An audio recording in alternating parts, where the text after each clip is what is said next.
Hey VC, what's up? It's yours truly. I am back to post another quick video here. This time I'm going to do a video response to the Grecian Thunder's 300 subscribers thread/contest. First and foremost, congratulations my friend on the 300 plus subscribers. And actually I'll say, like I've said a couple other people's videos too, I'm a little shocked that he's only at 300 right now. You know, he definitely has one of the greater personalities here in the VC. I mean, he's always fun to watch, interesting to watch. You never quite know what's going to pop up in his videos, which always makes it very, very cool. So I want to start off by saying that anyone who might be watching my videos, if you have not subscribed to the Grecian Thunder's channel, make sure as soon as you finish watching this video that you go over and do that, because he's definitely a guy that you want to keep an eye out for. He always has something interesting, to say the least, which is what makes him so cool. I know even when I did my thread a little while ago about some of your favorite VC moments, one of the ones I picked out was actually one from his video, just something that completely cracked me up, but I won't get all into that again. Three really quick, kind of simple questions, and I want to kind of jump in on it. The first one was kind of name your favorite spacewalk album or space rock. I'm not really 100% familiar with that genre in terms of like the groups that really make it up. I know you mentioned Hawkwind, which I do have a couple pieces by them, but then you also kind of mentioned just whatever that means to you. So when I think about what I might label as a space album, the first thing that comes to mind to me is like the whole voice box thing. Kind of like what's playing in the background right here. So that's what I kind of picked as my favorite space album. Also, of course, Kraftwerk kind of came into play there. I almost pulled them out as well.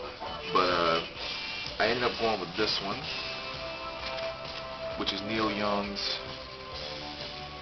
Transistor, or Trans, I'm sorry. I always call it Transistor, but it's actually Trans. I don't know why I want to put the Zister on the end. But, you know, this came out in what, early 80s, wasn't it? Yeah, 82.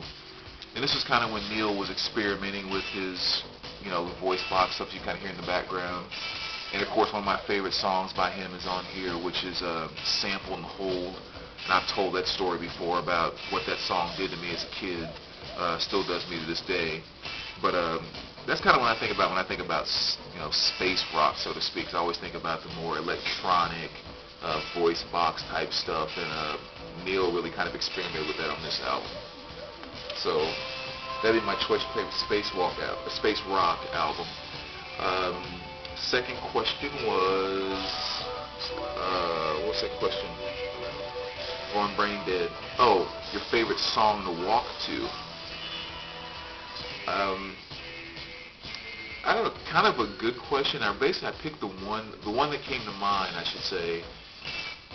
I don't know if it's my favorite song to walk to, but I remember one time taking a walk on a trail, because where I moved from, I used to live more towards central Missouri, and one of the things that they have in the town that I lived in, it was Columbia, Missouri, is where I used to live.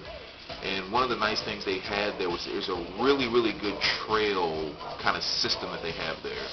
There's a trail called the Katy Trail, which pretty much stretches like all the way across the state and goes like into other states. I mean, it's like this long trail, you know, hundreds of miles.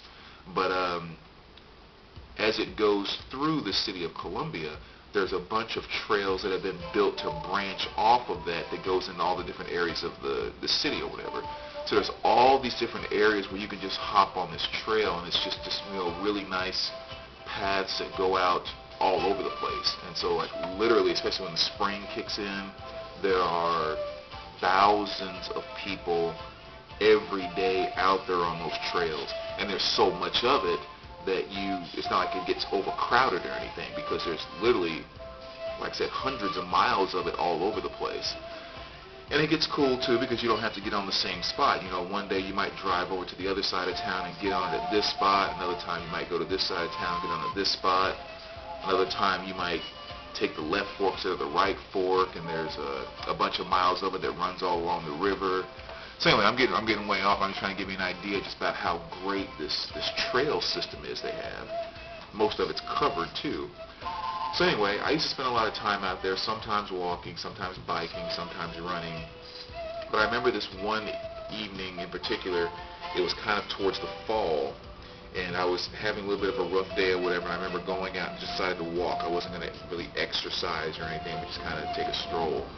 And I put on my headphones, and this song came on off of this album, which is a 38 Special rock and roll strategy. And the song was a Second Chance by 38 Special. And I don't know what it was, but just something about, I've always loved that song, but just something about the feel of that song. And like I said, it was getting towards the evening. There was this great breeze that was coming through, and most sections of the trail is completely covered, with woods and everything, or trees and everything going across it. And it was just kind of like, I don't know, it turned a bad day into what ended up being kind of a perfect moment. And that song was just, it always rings in my head now whenever I think about being out on a stroll or being out for a nice walk or something of that nature. That's like the first song that always comes to mind because that moment was so etched in my mind. So that'd be I guess my favorite walking song right now.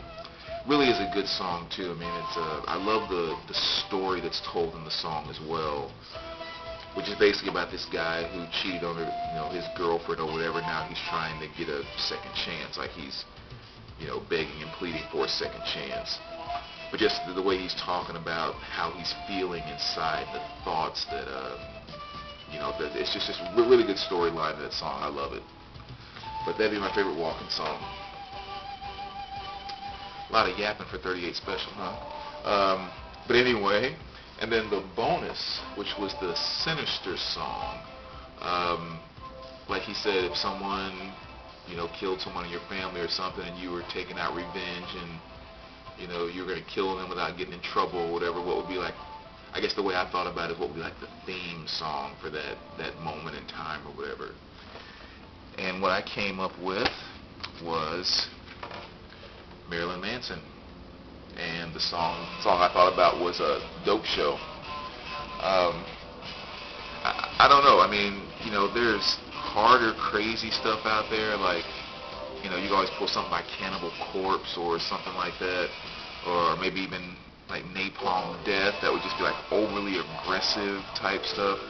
But I don't know. I think something about just that slow, really kind of basic bass line that's in that song. Most of the chorus, not the chorus, but most of the verses are done with just kind of like a bass guitar and simple drum beat. It's just really kind of eerie. I don't know. Actually, not eerie is not the right word. It brings about moments of intensity. I think maybe that's the better way to describe the Dope Show. Because again, when I think about that, it's kind of like if you were in the movie Hostel, for example. I mean, would it make total sense to have the Dope Show playing in the background when you were watching some of the things that they were doing on, in Hostel when they were torturing people and everything? It's like, yeah, that would have fit right into what they were doing. But at the same time, you might be in a romantic mood, and I think that's a song you could put on and listen to when you're being romantic as well. So I think it's really, again, I think it's more so not a song about it being evil or sinister or nothing like that, because I think sometimes that gets associated way too much with what Marilyn Manson does, even though he likes to get the attention. But I think it's really just it's a great song that captures true intensity. I think that's what it is. And obviously, us being human, as the Grecian Thunder was kind of pointing out, one thing that our emotions can do is intensity can flow in a wide range of emotions, being good and bad. And so that's what I would pick, Dope Show by Marilyn Manson. So anyway, that's my 2 cents. Again, Grecian, congratulations. Certainly hope you get more and more. And again, anyone who has not subscribed to his channel yet, make sure, I'm about to hit stop. As soon as I do, go to his channel and subscribe. Alright, take care, guys. Go to his channel, subscribe.